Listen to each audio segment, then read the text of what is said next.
Bonjour à toutes et à tous. Bienvenue sur cette masterclass donc dédiée aux défis et aux enjeux de l'entrepreneuriat des femmes. Je suis Nadège Hamoudi, je suis responsable de l'animation et de la communication chez Initiative Île-de-France. Initiative Île-de-France, c'est un réseau d'accompagnement et de financement des entrepreneurs. On intervient notamment à travers du prêt d'honneur, qui est un prêt à taux zéro pour conforter l'apport personnel des porteurs de projets et les aider à lever un prêt bancaire.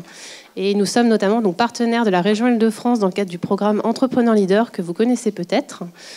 Et puis, on a aussi la chance d'organiser le réseau Initiative Île-de-France chaque année un concours qui est dédié à l'entrepreneuriat de la femme, qui s'appelle Créatrice d'avenir, que peut-être certaines connaissent, avec pour objectif du coup de valoriser les femmes qui entreprennent en Île-de-France à travers chaque année 6 lauréates qui sont récompensées, 60 000 € de dotation financière et d'accompagnement.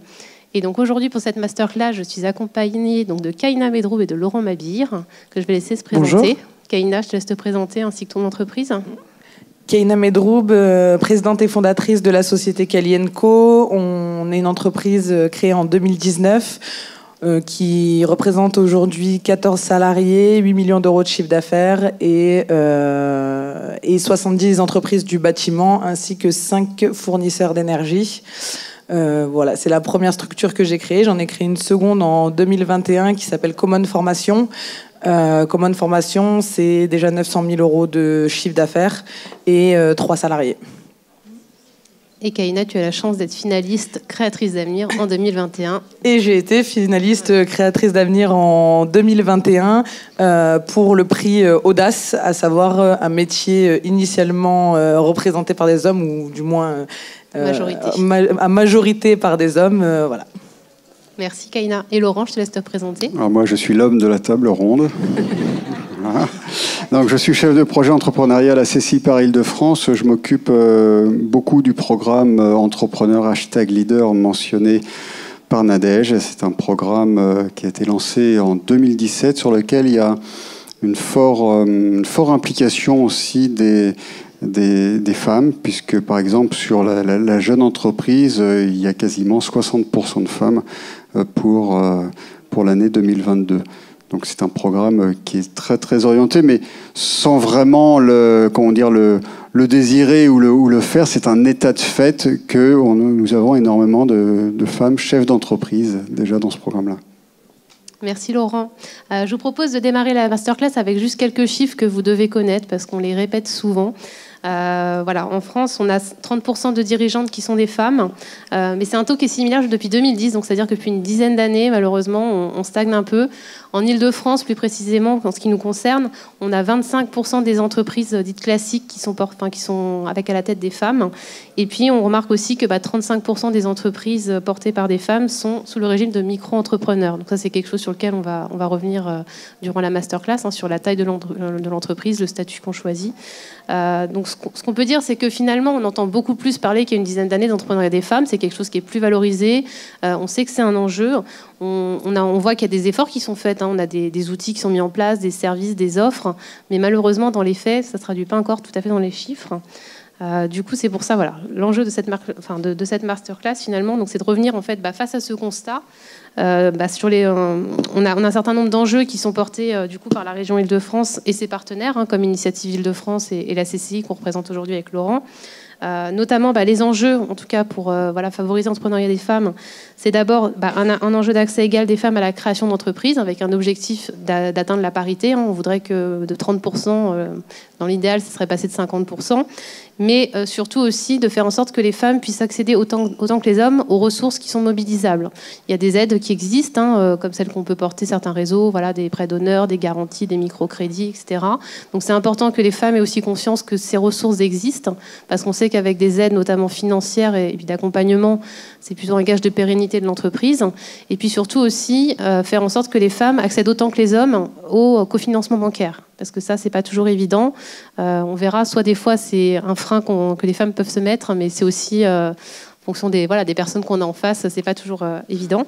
On a également un enjeu de transformation sociale, finalement, plus largement, pour changer les représentations d'encore une partie de la société sur les femmes et l'entrepreneuriat. L'idée, c'est de montrer que les femmes créent des entreprises, elles peuvent le faire bien et elles réussissent autant que les hommes, si ce n'est parfois mieux. Et puis, un enjeu aussi de performance économique, parce que créer de l'entreprise, c'est créer déjà pour la femme son propre emploi, c'est aussi créer de l'emploi, on va le voir avec Kaina, et du coup, c'est forcément créer de la richesse économique aussi pour le territoire et contribuer au développement économique de l'Île-de-France. Donc, pour répondre à ces enjeux, il y a un certain nombre de défis à relever, n'est-ce pas, Laurent ? Il y a des défis qu'on a représentés sur une petite diapositive qui est forcément des raccourcis j'ai à dire presque caricaturaux que l'on peut avoir, mais qui ont été relevés et qui sont des défis vraiment repris à bras-le-corps, en particulier par la région Île-de-France, parce que nous travaillons tous les réseaux d'accompagnement, voire au-delà, à beaucoup d'ateliers aujourd'hui sur l'entrepreneuriat par les femmes dans le but de mener ces assises en fin d'année qui vont faire la synthèse sur ces ateliers et les actions que l'on peut en tirer. Alors, ce sont j'ai intitulé des biais ou des freins, voyons-le comme on le peut, qui sont des représentations que l'on a sur l'entrepreneuriat des femmes. Alors, je voudrais quand même bien préciser qu'il n'y a pas qu'une seule voie d'entrepreneuriat qui est représentée par le culte de la performance.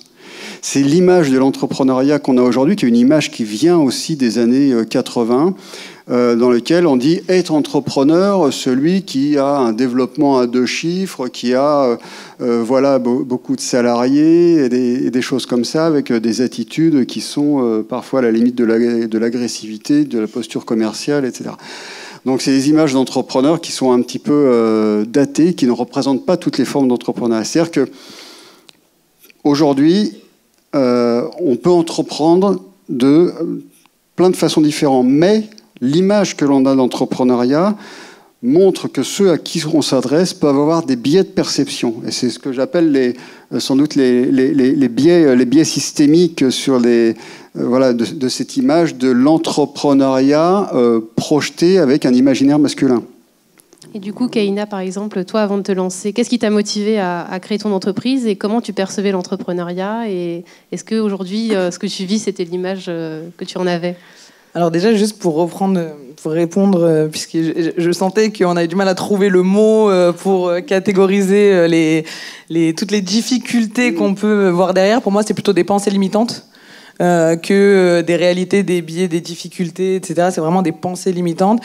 Moi, l'entrepreneuriat que je vis aujourd'hui, c'est pas du tout celui auquel j'avais pensé.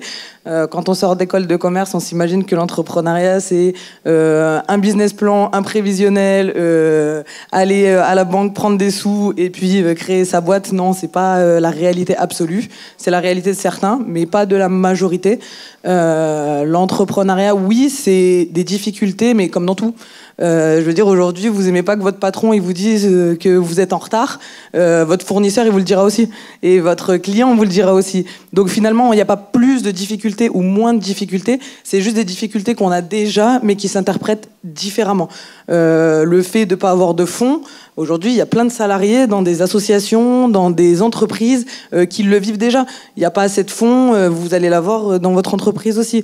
Donc voilà, aujourd'hui, non, l'image qu'on se fait de l'entrepreneur en se disant oui, mais c'est un patron. L'idée d'être un patron qu'on se crée, c'est pas une réalité. Moi, je suis toujours Kaina. Je suis pas plus patronne que ce que j'étais quand j'étais salariée. C'est la posture. Oui, elle se travaille. Mais c'est un travail, on n'est pas patron, c'est un travail qu'on fait. Et les difficultés, c'est pareil, c'est des difficultés qui se créent chaque jour. Moi, ça fait 4 ans que je fais de l'entrepreneuriat, c'est pas énorme non plus, mais tous les jours, j'ai une nouvelle difficulté à laquelle j'avais pas pensé la veille. Et du coup, on se dit, ça va jamais terminer d'ailleurs, parce que. Mais c'est normal, c'est avec l'évolution de son entreprise, on rencontre de nouvelles difficultés. Et si on pense que une fois qu'on aura résolu tout ça et qu'on aura créé sa boîte, ça y est, c'est fini, la difficulté, c'est faux. C'est du quotidien, comme quand on est salarié, comme quand on est élu, voilà.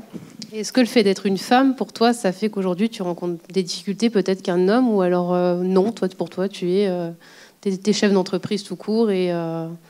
Alors, en tant que femme, oui, bien sûr. Alors, surtout, moi, je suis dans un milieu qui est très masculin, parce que le milieu du bâtiment. Alors, oui, j'ai eu des difficultés, effectivement, sur certains sujets, et notamment la légitimité. La légitimité à aller expliquer à un artisan que le travail qu'il a fourni, il n'est pas bon. Voilà, ça, en termes de légitimité, quand on est une femme, c'est pas évident, mais... En sens inverse, j'ai aussi eu l'avantage d'être une femme.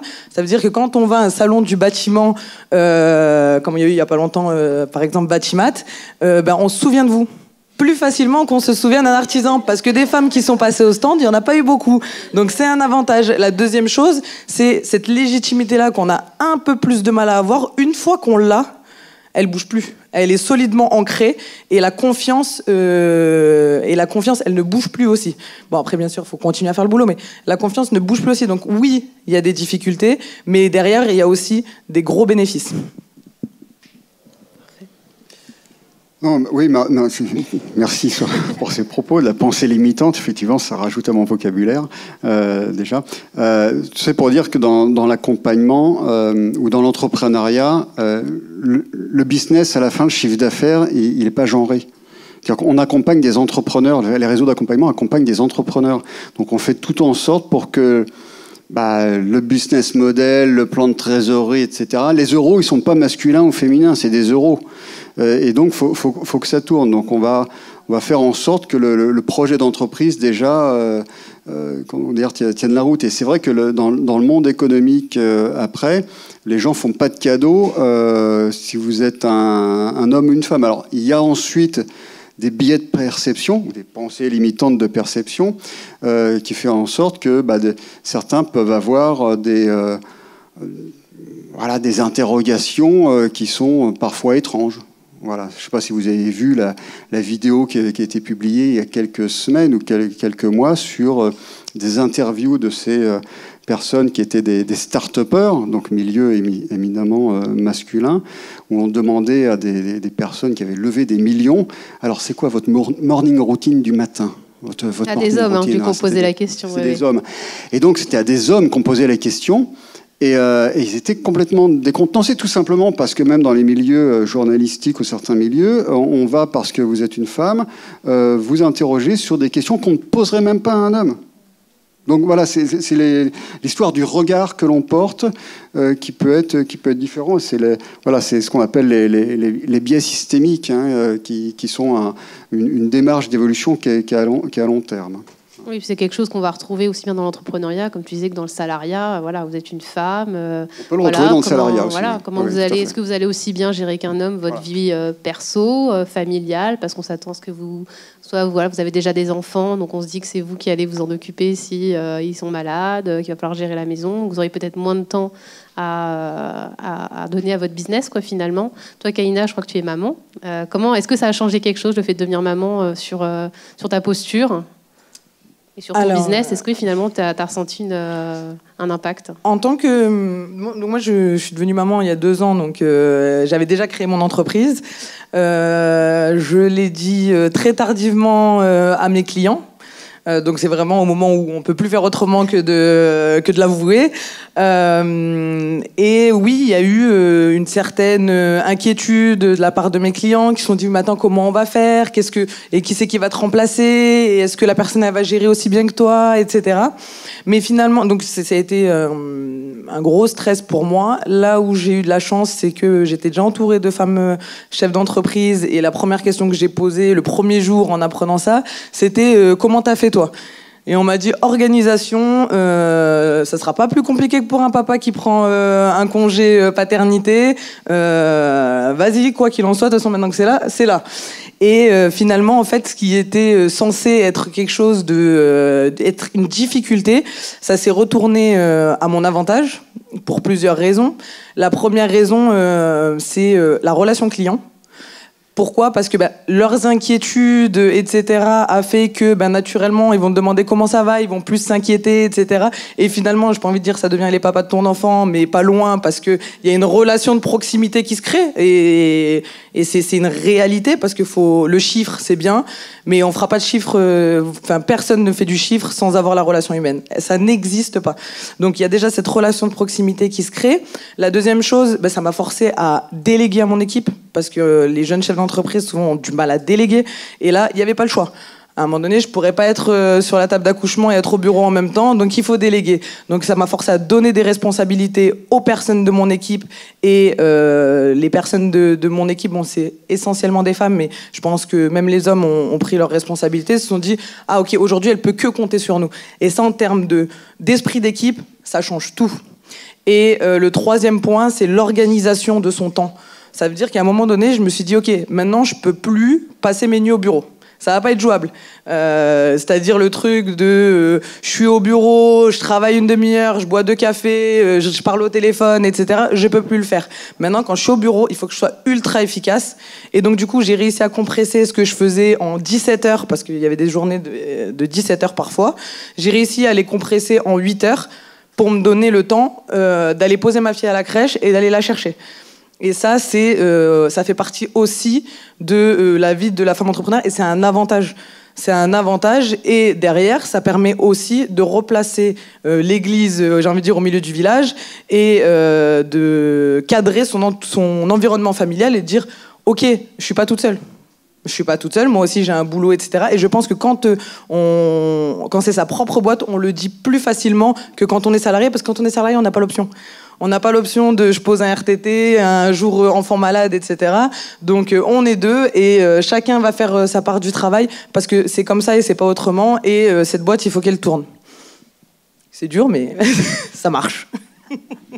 Voilà, donc si je retiens bien, donc il y avait ce qui apparaissait comme des contraintes pour un milieu masculin qui rapporte finalement un souvenir de « Ah oui, vous êtes la personne, vous êtes la jeune femme qui est passée sur mon stand, je me souviens de vous, donc c'est une opportunité. » Et puis les enfants qui sont arrivés, qui auraient pu être une contrainte, a été aussi une opportunité pour réorganiser sur le cœur business et réorganiser et assurer aussi une forme de confiance avec les clients.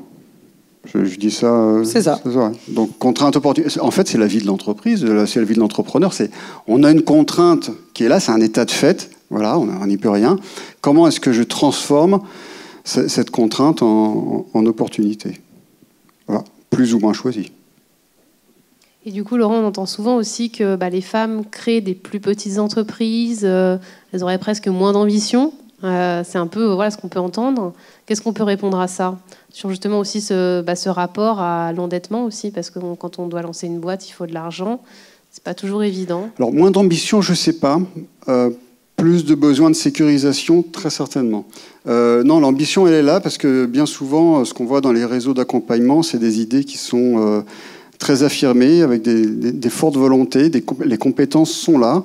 Il n'y a aucun souci. C'est sans doute le rapport par rapport à la sécurisation de l'activité. Est-ce qu'une femme va prendre plus ou moins de risques ou pareil plus ou moins de risques. Et c'est pour ça que je tissais dans le programme Entrepreneur #Leader. Il y a plus de femmes naturellement parce qu'il y a plus ce besoin d'être sécurisé. Les choses sont bien faites. Quand on avance dans le projet, c'est très carré et il y a ce besoin de se sentir... Alors, je ne sais pas si c'est le procès d'illégitimité ou j'en sais rien, je ne sais pas comment l'analyser, mais c'est ce besoin de sentir le regard de l'autre, dire « Ok, est-ce que je suis sur les bons rails ?» Bah oui, madame, vous êtes sur les bons rails, et puis généralement, quand c'est sur les bons rails, ça fonce, quoi. Voilà, le truc, et l'entreprise, elle tourne bien, quoi. Voilà. Donc, par contre, on peut avoir certains rapports à l'endettement ou au financement qui peut être différent. Bien souvent, on a cette expression d'une activité qui est moindre dans l'ambition parce que le premier réflexe, c'est de recouvrir à la love money. Ce qu'on appelle la love money, c'est l'argent qui vient des proches. Hein. Donc j'ai demandé à mon cousin, j'ai pioché un peu sur mon épargne, j'ai demandé le réseau familial, etc. C'est pas sûr que ce soit la meilleure idée du siècle, la love money. Parce que quand on va réclamer de l'argent des proches pour lancer son activité, on est redevable à ses proches. Et donc on se sent aussi sous l'influence de ses proches.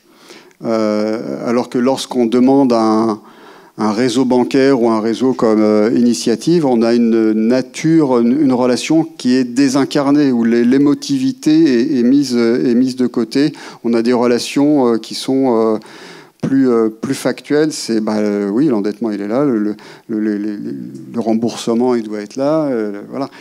Alors que pour les proches, qui ne sont pas à la tête de votre boîte, ils vont pour retrouver leur argent, peut-être vous donner des conseils qui ne sont pas forcément des conseils adaptés. Voilà, c'est question d'influence et c'est question d'indépendance. Et l'entrepreneur, c'est vous qui êtes à la tête de la boîte, c'est pas vos proches, c'est pas votre cousin. Voilà. Alors, je sais que c'est pas souvent facile de faire la part des choses, mais la love money doit rester à sa place, voilà, dans une quantité raisonnable. Mais derrière, si on veut vraiment avoir du financement professionnel d'ampleur pour son activité, voilà, il y a des réseaux spécialisés qui existent. Oui, puis que ce soit les hommes ou les femmes, on sait que il faut aussi se donner les moyens financiers de ses ambitions, parce que malheureusement, ce qu'on voit souvent, c'est que voilà, on part avec ses petites économies, on se lance, et puis ça commence à tourner, à bien tourner. Puis au bout de quelques mois, finalement, on n'a plus de trésorerie, on n'a plus de quoi faire face. Et la première phase de croissance, on n'arrive pas à l'assumer. Et malheureusement, on a des entreprises qui se plantent comme ça, finalement, au bout de quelques mois, parce qu'elles n'avaient pas anticipé ce besoin de fonds. Donc c'est vrai qu'aussi de faire appel à des financements externes, c'est important. Toi, est-ce que Kainat, du coup, on a vu que tu avais lancé une première boîte, puis une seconde, tu as encore des projets aujourd'hui. Est-ce que tu peux nous expliquer un petit peu qu'est-ce qui a amené justement ce développement et comment tu y as fait face aussi, notamment financièrement ? Alors déjà pour rebondir sur ce qu'il disait, on m'a dit une chose quand j'ai démarré, c'est ce qui m'a fait sauter le pas, ce qui a fait que j'ai dit bon ok, je quitte ma boîte et je vais créer je quitte la boîte dans laquelle je suis et je vais créer la mienne. Cette phrase c'est un risque tant qu'on l'a pas pris. Après c'est une décision. Une fois qu'on a compris ça, on a tout compris. Est-ce que je suis capable de décider oui ou non, ou est-ce que à un moment donné la vie elle est simple, soit je fais, soit je fais pas, soit c'est oui, soit c'est non. Si je fais rien, et que je prends pas de décision, je prends pas de risque. Et voilà, c'est un peu ça l'idée. Donc oui, moi, Cali & Co, je fais partie des chanceuses. Comme initialement on faisait de la prestation de service, j'ai pu démarrer sans grand chose. Ça veut dire que j'ai démarré avec mon chômage et c'était suffisant. J'ai exploité mon ex-conjoint à titre complètement gracieux pendant quelques mois. Jusqu'à ce qu'il décide qu'il en avait marre d'être un esclave. Je n'ai pas compris pourquoi, mais enfin c'est pas grave. Et puis voilà, dès que j'ai senti, en fait, moi ma méthode, ça a toujours été de dire je mets en surcharge de travail. Dès qu'on est en surcharge de travail, on embauche une personne. Il y a une de mes anciennes salariées qui est là et qui pourra le confirmer. On surcharge en travail et dès qu'il y a trop de travail, on embauche une personne parce que ça veut dire qu'on a les moyens de l'embaucher et ainsi de suite. Et ce qui fait que finalement, j'étais sur un risque qui était limité. Ça a été ma méthode sur Cali & Co, ce qui a fait que j'ai eu une croissance qui était rapide parce que mon marché a fait que la croissance était rapide. Néanmoins, j'ai eu une croissance qui était 3 fois moins rapide que les hommes qui ont fait le même métier que moi. Et ça, c'est vraiment purement la notion de risque que moi, je ne voulais pas prendre. Et ça, je l'ai appris dans un autre contexte qui n'a rien à voir. Je vous dis ça pour la petite anecdote. Mais j'ai fait du tir sportif. J'ai fait une initiation au tir sportif, donc vous savez, c'est le truc qu'on dit poule et on tire en l'air, voilà. Et en fait, le moniteur m'a dit tu tires comme une femme. Bon, je lui ai dit ça veut dire quoi, tirer comme une femme Il m'a vexé, parce qu'en plus j'étais pas mauvaise, j'en avais quand même eu pas mal. Et il me dit en fait tu tires comme une femme parce que tu attends que le galet soit dans ton viseur pour tirer. T'es déjà en retard. Les hommes avancent le fusil et quand ils ont tiré, ils ont toujours pas vu le galet. Ce qui fait que la balle, quand elle va atteindre le galet, elle l'éclate forcément. Et quand j'ai compris ça, il m'a dit les femmes, vous ne prenez pas de risques. Bon, il est pas très voilà, mais bon, j'ai mon avis sur lui. Mais en tout cas, c'est un très bon professeur. Et je me suis rendu compte que c'était la réalité de ce qui se passait dans ma vie professionnelle. Et c'est pour ça que je mettais beaucoup plus de temps, ce que je n'ai pas fait sur ma deuxième boîte, du coup. Je mettais beaucoup trop de temps à faire des choses que j'aurais pu faire beaucoup plus rapidement si j'avais bougé mes pions plus rapidement. Mais bouger ses pions plus rapidement, ça voulait dire prendre des risques, etc. Aujourd'hui, je les prends parce que je suis dans un métier qui va très très vite. Et je pense que tous les métiers vont très très vite parce qu'on est dans un monde qui va très vite. Et on peut pas être en retard. Et si on n'est pas en avance, on est déjà en retard. Donc c'est fou, mais c'est la réalité. Et sur Common Formation, c'est pour ça qu'on allait encore plus vite. J'ai pris la décision de prendre tous les risques, d'embaucher avant de sortir du business, et ça a très bien fonctionné. Et là, on est en train de créer un Green Lab. Green Lab, c'est un hôtel d'entreprise qui sera à Saint-Denis, qui va regrouper des entreprises de la transition écologique et énergétique. Pour ça, j'ai emprunté 3 millions d'euros. Et que j'ai appelé quelqu'un qui est mon mentor et je lui ai dit, punaise, j'ai besoin de 3 millions d'euros, mais ça passera jamais. Et il m'a dit, et je dis en plus, si je peux pas les rembourser, il m'a dit, mais je te rassure, si tu empruntes 200 000 euros et que tu peux pas les rembourser, ça sera exactement la même situation à la fin. Tu vas te retrouver au même point à pas pouvoir payer et on va te prendre le truc. Donc tant qu'à faire, tente 3 millions, ça sera au moins si tu gagnes, tu gagneras plus. Et si tu perds, de toute façon, tu perdras la même chose. Et effectivement, ce sont des réalités. Et voilà, après, ce que je dis, c'est pas qu'il faut prendre des risques. Ce que je dis, c'est qu'il faut prendre les risques qu'on peut accepter nous-mêmes de prendre.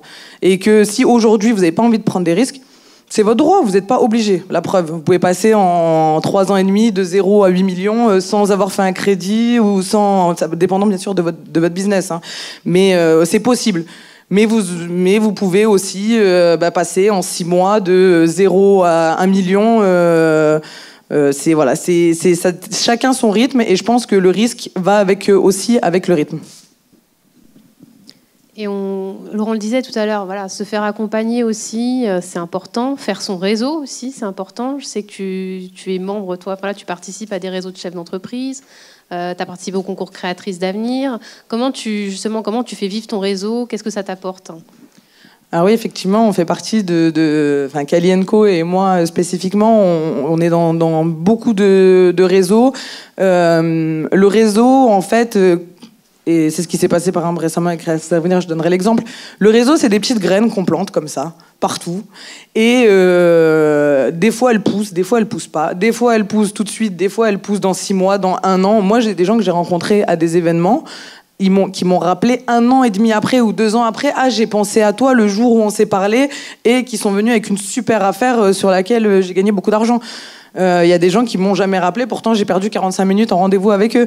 Voilà, c'est très large et typiquement ça ouvre des opportunités, comme par exemple la chance d'être en face de vous aujourd'hui, mais également là il y a pas longtemps sur Créatrice d'avenir, je vois que ils ont un partenariat avec Groupama, ça tombe bien. J'étais sur leur site internet et il y avait quelque chose qui m'intéressait.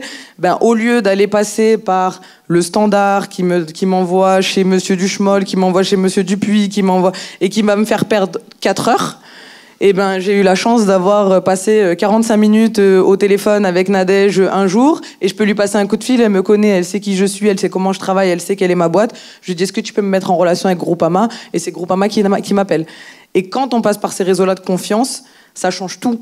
Ça veut dire que la personne, on n'a pas besoin de la mettre en confiance, c'est comme si elle nous connaissait déjà. Et c'est un gros avantage, et le réseau fonctionne comme ça, le réseau emmène de la visibilité. Un jour, on m'a dit une phrase, pareil, un mentor, décidément.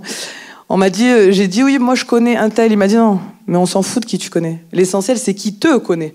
Ça, c'est important. Qui te connaît et qui te reconnaît. À partir de ce moment-là, tu pourras dire j'ai un gros réseau. En attendant, toi, tu connais des gens. Si les gens ne te connaissent pas, t'as pas de réseau. Laurent, est-ce que tu vas ajouter quelque chose sur cette partie Non, de plus en plus, mais ça devrait être toujours comme ça. On est en train de parler d'entrepreneuriat et pas d'entrepreneuriat par les femmes. Vous voyez, quand on parle de boulot d'entrepreneur, il n'y a plus du tout le côté féminin, masculin. Mais c'est vrai ce que Kaina disait sur la question de la prise de risque. Bien souvent, dans les projets que l'on a en création d'entreprise, on a bien souvent des des projets qui sont menés par les hommes à des croissances de chiffre d'affaires. Les 3 premières années, c'est l'ascension de l'Himalaya. On se dit, mais où tu grimpes là, t'es sûr de vouloir tenir la charge?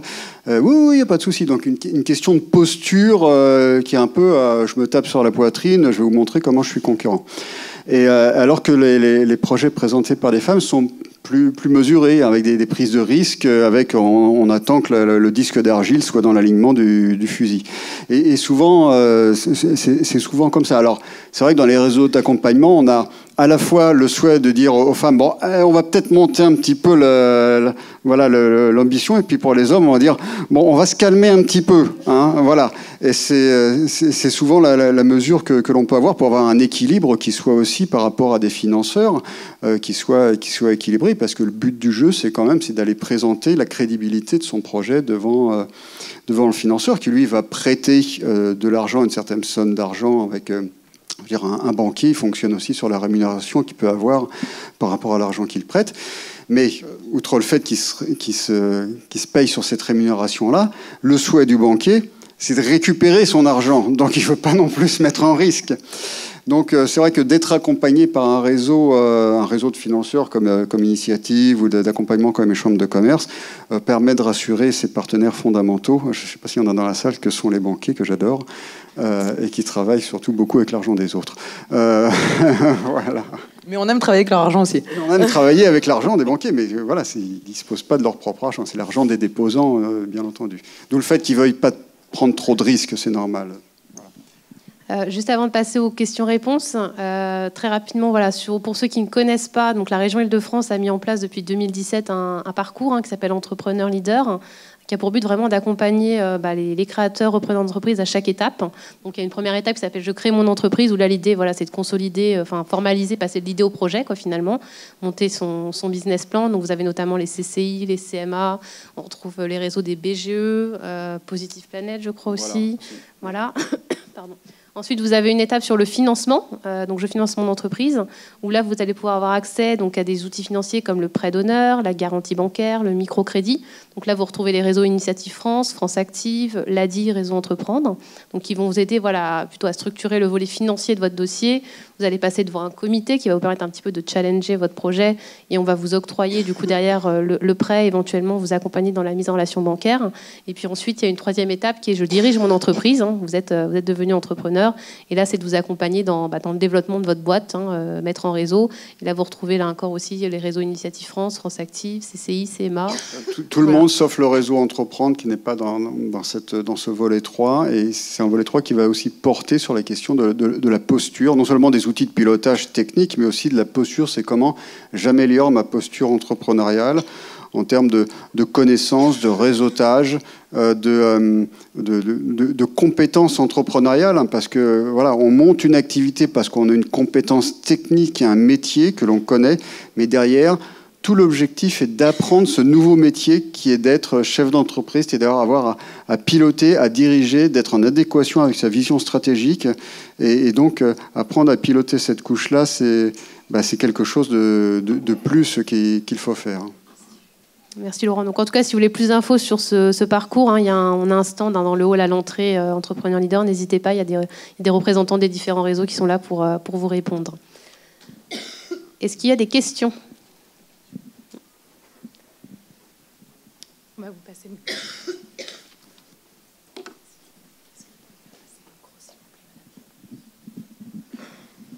Merci, bonjour. Bonjour. Avec mon associé qui a une autre masterclass, on est 2 femmes qui avons une entreprise pour les femmes, et on entend beaucoup des discours très compliqués. On s'adresse aux femmes enceintes et en postpartum, et on nous dit, souvent des hommes, que ce n'est pas un marché, que c'est trop niche, que c'est pas assez volumineux.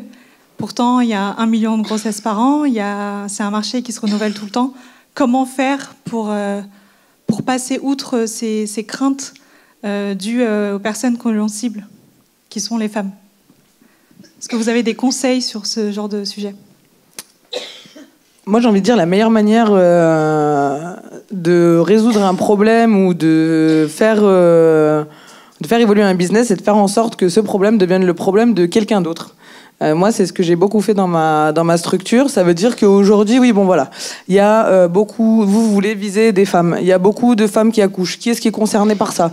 Vous avez les assurances, vous avez les prévoyances, vous avez l'assurance maladie. Vous avez peut-être que c'est eux les bons partenaires à aller voir, plutôt que d'aller voir les femmes une par une et de perdre votre temps finalement dans des choses qui vont vous prendre 80% de votre temps pour amener 20% de votre chiffre d'affaires.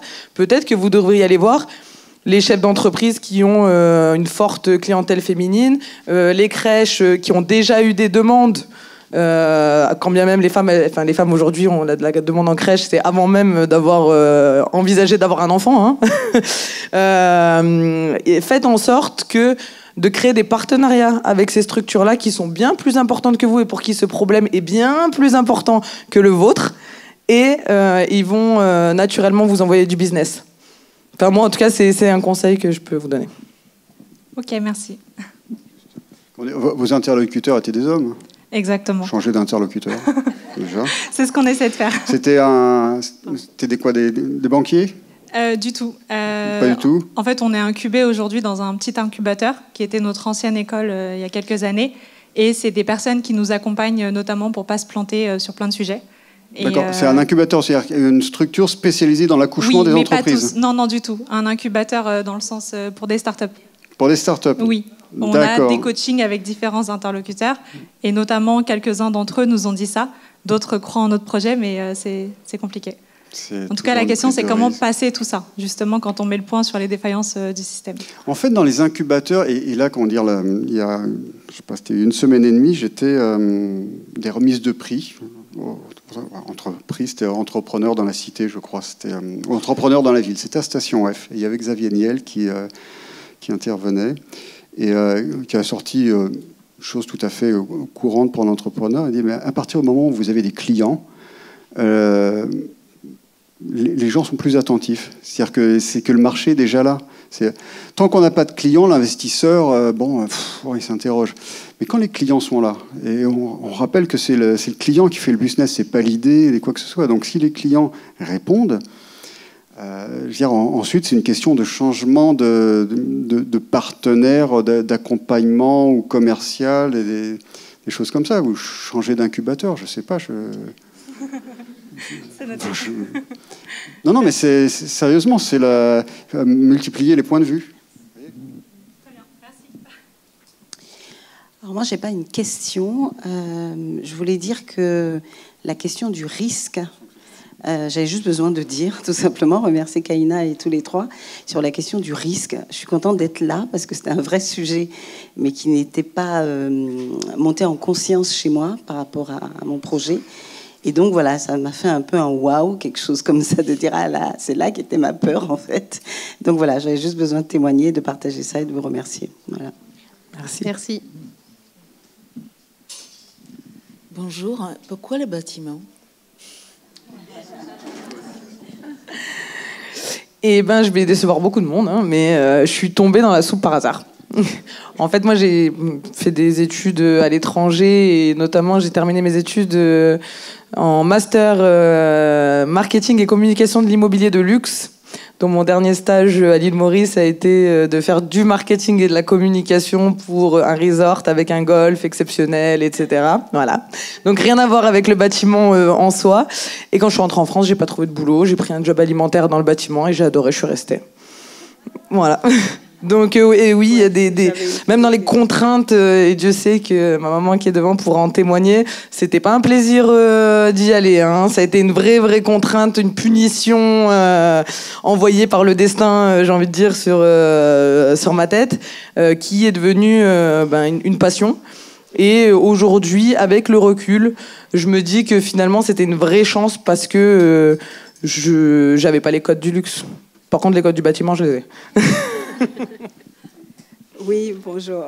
Je vous remercie pour pour tout ce que vous avez dit. C'est vrai que ça aide beaucoup pour les femmes entrepreneurs. Alors la question précisément que j'avais, c'est parce que vous avez parlé beaucoup de mentors. Mais comment est-ce qu'on trouve des mentors en fait? C'est ça. Alors il y a plusieurs types de mentors. Vous allez avoir les mentors que vous trouvez dans les associations. Alors, je ne sais pas si vous le faites chez Initiative. Chez Initiative, ouais. on Voilà. a des... Donc, il y a plusieurs structures qui ont des mentors comme Initiative. Moi, je suis d'ailleurs mentor aussi. Ça me fait rire, parce que comme moi, j'ai eu un mentor il n'y a pas longtemps, que je sois mentor, je trouve ça toujours... Mais sachez que c'est aussi intéressant pour ceux qui ont déjà des entreprises d'être mentor que mentoré. Les deux sont intéressants parce qu'on donne des super conseils qu'on ne respecte pas nous-mêmes. Et on s'en rend compte. Et donc, du coup, on se dit, ah ouais, c'est n'importe quoi. Donc, voilà, il y a plein d'associations comme ça qui ont des programmes de mentorat. Et après, il y a les mentors de la vie. Les mentors de la vie quotidienne, ça peut être son papa, sa maman, son grand-père. C'est les gens qui sont pas forcément chefs d'entreprise, qui sont pas forcément dans le business et qui vont juste vous lancer des phrases comme ça de la vie parce qu'ils la connaissent mieux que vous, ils l'ont vécu. Et moi, j'ai des mentors de business, vraiment, c'est-à-dire des gens qui sont bien implantés, qui ont de l'expérience, ceux qui sont capables de me dire, écoute, Kaina, quand tu recrutes, tu mets la personne directement dans le dur pour pas qu'on passe la période d'essai, enfin sur des trucs ultra concrets. Et j'ai le mentor comme ma maman, capable de me dire, écoute, ma chérie, tu gagnes de l'argent, c'est bien, fais attention, épargne, parce que tu vas tout perdre, tu peux tout perdre en 6 mois. Donc ça, c'est voilà, il y a plusieurs types de mentors et après il y a des mentors des fois sur une seule phrase. Il existe un réseau, ça s'appelle le réseau Mentorat France aussi, que vous pourriez approcher, parce que le mentorat, je me contente du mentor business, pas le mentor de la vie, parce que le mentorat, c'est quelque chose qui repose sur une relation de confiance assez forte avec une charte mentorale, c'est-à-dire que le mentor ne doit pas s'introduire non plus dans votre business. C'est une relation qui est généralement bénévole, sinon c'est du coaching ou c'est de la prestation de service, et donc où il y a beaucoup d'implications avec des rendez-vous très réguliers.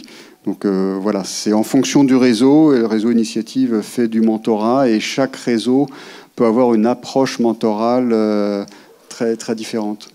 Voilà. Le mentorat, c'est vraiment c'est une rencontre aussi entre deux individus, il faut que ça matche. Bonsoir. Merci pour cette masterclass. Moi, c'est moi. Et alors, c'est une question qui est dirigée plutôt vers Kaina. Je suis également dans le BTP. Donc, je suis ingénieure structure. Et là, je suis en train de négocier une rupture conventionnelle pour quitter mon job. Je suis salariée. Et je souhaiterais me lancer à mon propre compte. Et je souhaiterais savoir quels sont les obstacles que vous avez rencontrés dans le BTP en tant que femme. Et surtout, comment vous avez fait pour avoir des clients, sachant que vous n'êtes pas du tout, vous n'étiez pas dans le domaine. Et du coup, comment vous avez fait ? Alors, moi, je suis partie... quand je suis partie taper à la porte de mes futurs clients, bien sûr, ils me l'ont fermé au nez, évidemment, classique. Et donc, j'ai fait exactement la méthode que je donnais tout à l'heure. Je me suis dit, OK, mon problème, c'est le problème de qui ? De plus important que moi. Et en fait, nous, on faisait beaucoup de traitements administratifs, dossiers technico-administratifs pour notamment les subventions liées aux travaux d'économie d'énergie. Et en fait, je me suis rendu compte que les sociétés du bâtiment qui n'arrivaient pas à faire ces dossiers-là se retrouvaient à avoir des impayés chez leurs fournisseurs. Donc eux, ils comptaient sur le dossier pour percevoir les aides et ensuite sur ces aides pour pouvoir payer leurs fournisseurs. Sauf que comme le dossier était mal fait, les aides n'arrivaient pas. Et si les aides n'arrivaient pas, le fournisseur n'était pas payé. Donc je suis partie voir les fournisseurs. Et je leur ai dit bonjour, moi je m'appelle Kaina. J'espère que vous allez bien, tout ça. Petit sourire commercial. Et je leur ai dit, voilà, est-ce qu'aujourd'hui, vous avez des impayés de sociétés qui sont dans l'isolation, dans le chauffage, dans la ventilation, qui vous disent qu'ils ne sont pas payés par leurs pollueurs ? Et ils m'ont dit, oui, j'ai telle société. Je leur ai dit, écoutez, moi, pour la modique somme de 10 € par dossier, je leur débloque tous les fonds, je remonte le dossier, je refais. Et donc, ils m'en ont présenté un, ça a marché, puis un deuxième, puis un troisième. Et après, le bouche à oreille, c'est la meilleure chose au monde. Si vous bossez bien, le bouche à oreille, ça va tout seul. Et des fois, c'est même trop. Merci. On va prendre une dernière petite question. Une dernière question. Enfin, c'est pas une question, mais... En tout cas, bonjour. Merci beaucoup pour cette masterclass. Kaina, votre parcours très, très inspirant pour nous, les femmes. Et j'ai un questionnement par rapport aux prises de risques. Je pense qu'on est plusieurs ici à se reconnaître. on ne prend pas de risque parce qu'on n'a pas assez de financement, ou on a assez de financement mais on veut mettre l'argent dans la bonne case. On va dire si on a de développement à faire, pas beaucoup de recrutement, on va privilégier peut-être de sous-traiter et comme ça on peut arrêter au moment où on est dans le rouge. Et à quel moment on peut se dire, voilà, je prends le risque, je me développe, et si je suis dans le rouge, c'est un business qui peut-être peut se planter. Donc on est peut-être toujours dans cette case-là de dire quel est l'équilibre entre j'ai de la trésorerie, je peux continuer, ou je veux faire très attention, me développer encore petit, jusqu'à où je trouve mon marché, je suis plus à l'aise, et ça peut prendre plusieurs années, on peut passer à côté des choses. Oui, c'est une question qui touche quasiment à l'intimité même de la, comment dire, de la notion de prise de risque en fonction du milieu ou de son histoire personnelle.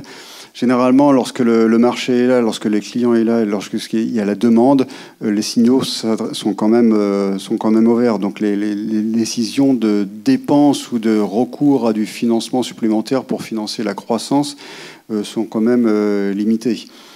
Donc moi quand je parlais de prise de risque, c'était dès le lancement de l'activité. Et bien souvent on voit des personnes qui n'ont pas vraiment travaillé leur marché ou qui n'ont pas vraiment sondé des futurs clients ou qui n'ont pas adapté leur proposition de valeur face aux besoins réels du client.